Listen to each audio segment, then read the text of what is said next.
యూపీఐకి money transfer చేశారా? ఇలా చేస్తే డబ్బు రికవరీ. ప్రస్తుత డిజిటల్ వరల్డ్‌లో ఆన్‌లైన్ ట్రాన్సాక్షన్‌లు చాలా కామన్ అయిపోయాయి. ప్రజలు కిరాణా, షాపింగ్ వంటి బిల్లులన్నీ కూడా యూపీఐ యాప్స్ ద్వారానే చెల్లిస్తున్నారు. అయితే కొన్నిసార్లు పేమెంట్ యాప్స్‌లో యూపీఐ ఐడి, ఫోన్ నంబర్ వంటివి ఎంటర్ చేసే క్రమంలో పొరపాట్లు జరుగుతూ ఉంటాయి. అలాంటి సందర్భాల్లో డబ్బు అనుకున్న వ్యక్తికి కాకుండా వేరే యూపీఐ అకౌంట్‌కు ట్రాన్స్ఫర్ అవుతుంది. రాంగ్ పర్సన్ లేదా తప్పుడు యూపీఐ ఐడికి పంపించిన డబ్బు తిరిగి వెనక్కి రాదేమో అని అనుకుంటారు. కానీ ఇలా జరిగితే ఆందోళన పడాల్సిన అవసరం లేదు. తప్పు జరిగిన వెంటనే కొన్ని పనులు చేస్తే మనీ రికవరీ చేసుకోవచ్చు. త్వరగా యాక్షన్ తీసుకోవడం. రాంగ్ యూపీఐ ఐడికి డబ్బు పంపినట్లు గుర్తిస్తే వెంటనే అలర్ట్ అవ్వాలి. బ్యాంక్ లేదా గూగుల్ పే, ఫోన్ పే లాంటి పేమెంట్ అప్లికేషన్ల కస్టమర్ కేర్ను వెంటనే సంప్రదించాలి. దీని గురించి త్వరగా కంప్లైంట్ చేస్తే రిసీవర్ ఆ డబ్బును వేరొక అకౌంట్కు మార్చే అవకాశం తగ్గుతుంది. రిసిపియంట్ను కాంటాక్ట్ అవ్వడం. ఎవరికైతే డబ్బులు పొరపాటున పంపించారో వాళ్లకు డైరెక్ట్గా ఫోన్ లేదా మెసేజ్ చేయడానికి ప్రయత్నించాలి. పొరపాటున డబ్బు పంపించామని, అది వేరొకరికి పంపించాల్సిన మనీ అని వినయంగా చెప్పాలి. డబ్బు తిరిగి ఇవ్వమని కోరాలి. వారు మరింత సమాచారం అడిగితే ట్రాన్సాక్షన్ వివరాలు అందించాలి. స్క్రీన్ షాట్లు పంపించాలి. వివరాలు చెక్ చేసి మనీ తిరిగి పంపించమని రిక్వెస్ట్ చేయాలి. యూపీఐ కస్టమర్ కేర్కు కాల్.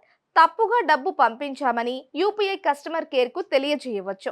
ఎంత డబ్బు పంపించారు, ఎవరికి పంపించారు లాంటి వివరాలు వారు అడుగుతారు. కాబట్టి ఆ వివరాలు అన్ని సిద్ధంగా ఉంచుకోవాలి. ఎన్పిసిఐలో కంప్లైంట్.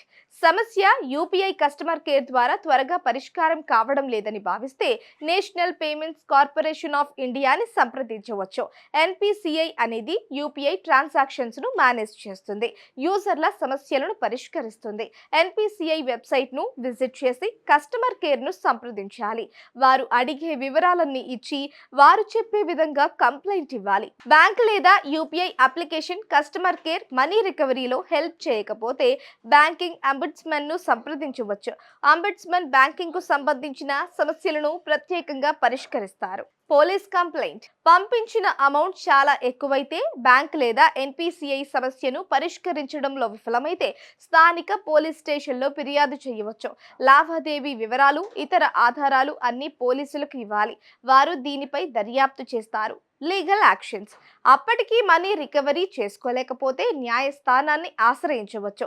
ఈ విషయాల్లో అనుభవం ఉన్న లాయర్ని కలిసి సమస్యను తెలియజేయవచ్చు. రాంగ్ ట్రాన్సాక్షన్లకు ఇలా చెక్. డబ్బు పంపే ముందు ఎల్లప్పుడూ వ్యక్తి పేరు, యూపీఐ అడ్రస్ చేసుకోవాలి. తరచూ పంపే వ్యక్తుల యూపీఐ వివరాలను సేవ్ చేసుకోవాలి. ఖచ్చితంగా తెలియకుంటే వారి వివరాలను నిర్ధారించమని అడగాలి. కొన్ని యాప్లు ఎక్స్ట్రా అప్రూవల్ కోసం అడుగుతాయి. వాటిని ఉపయోగించాలి.